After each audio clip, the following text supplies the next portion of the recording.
રાજ્ય સરકાર દ્વારા આદિજાતિ વિસ્તારોમાં શિક્ષણનું સ્તર ઊંચું આવે તે માટે વિનામૂલ્યે બાળકોનું સારું શિક્ષણ મળે તે માટે કરોડોના ખર્ચે શાળાઓ બનાવવામાં આવી છે। સરકાર દ્વારા વિદ્યાર્થીઓને રહેવા અને જમવાની ઉત્તમ સુવિધા માટે કરોડો રૂપિયા ફાળવવામાં આવે છે, ત્યારે સ્થાનિક જવાબદાર અધિકારીઓની બેદરકારીના કારણે બાળકોને જરૂરી સુવિધા નથી મળી રહી। આવો જ કિસ્સો પ્રકાશમાં આવ્યો છે ગરબાડાના ગાંગરડા ખાતે ચાલતી એકલવ્ય મોડેલ રેસિડેન્શિયલ સ્કૂલ પાસે હાલ પોતાનું બિલ્ડિંગ પણ નથી। કન્યા સાક્ષરતા નિવાસી શાળાના બિલ્ડિંગમાં જ બાળકોનો સમાવેશ કરવામાં આવ્યો છે। સાથે જ છેલ્લા કેટલાય સમયથી ભોજનની ગુણવત્તા પણ નબળી હોવાનું તેમજ પીવાનું પાણી નથી મળી રહ્યું। પાણી માટે ટેન્કર મંગાવવા પડે છે અને બાળકોને જાતે ટેન્કરમાંથી પાણી ભરવું પડે છે। વિદ્યાર્થીઓનું કહેવું છે કે છેલ્લા 7 વર્ષથી રહેવા અને જમવાની અને પાણીની સમસ્યાઓ સાથે તેઓ રહે છે। અનેક રજૂઆતો છતાં કોઈ પગલાં ન લેવાતા આજે વિદ્યાર્થીઓ રોષે ભરાયા હતા અને અભ્યાસથી અળગા રહી સ્કૂલ બહાર રોડ ઉપર આવી અમારી માંગે પૂરી કરોના સૂત્રોચ્ચાર કર્યા હતા।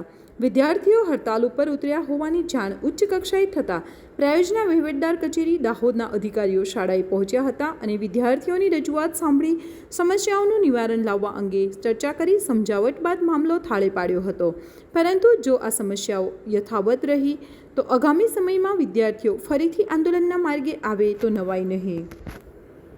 मैं हमारे गरबाड़ा से कक्षा 12वीं की छात्रा हूँ।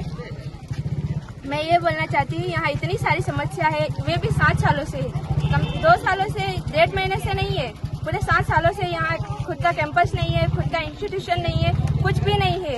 इन सारी समस्या का समाधान कौन करेगा? सरकार तो सुनती ही नहीं है। आगे भी स्ट्राइक की थी, ये दूसरी तीसरी बार हो रहा है, फिर भी समाधान नहीं हो रहा है। कौन करेगा इसका समाधान? ना ही प्रधानाचार्य महोदय कर सकते हैं, ना ही कोई और कर सकता है, ना ही टीचर कर सकते हैं, तो कौन करेगा? हमें पीए सर से मिलवाया जाए और हमारी सख्त डिमांड है कि हमें उनके मिलवाया जाए और हम उनके सामने हमारी डिमांड रखें और वो हमारी डिमांड पूरी करे। हमारी कितनी सारी डिमांड है, यहाँ रहने की सुविधा नहीं है, पानी की सुविधा नहीं है, कुछ भी नहीं है यहाँ पे। कैसे हम आगे बढ़ेंगे पढ़ेंगे? सर बोलते हैं कि हमें अपना भारत विकसित करना है, कि कैसे करेंगे?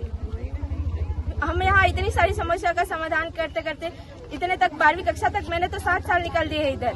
मेरे साथ मेरे दोस्त भी है, हमने आगे भी स्ट्राइक किया था लेकिन कुछ नहीं हुआ। कैसे इन सारी समस्या का समाधान हमें मिलेगा? आपकी क्या मांग है अभी? हमारी मांग है कि इन सारी समस्या का समाधान किया जाए और सख्त जल्दी से जल्दी इन सारी समस्या का समाधान मिले, हमें स्मार्ट बोर्ड मिले, हमें सारी सुविधा उपलब्ध कराई जाए।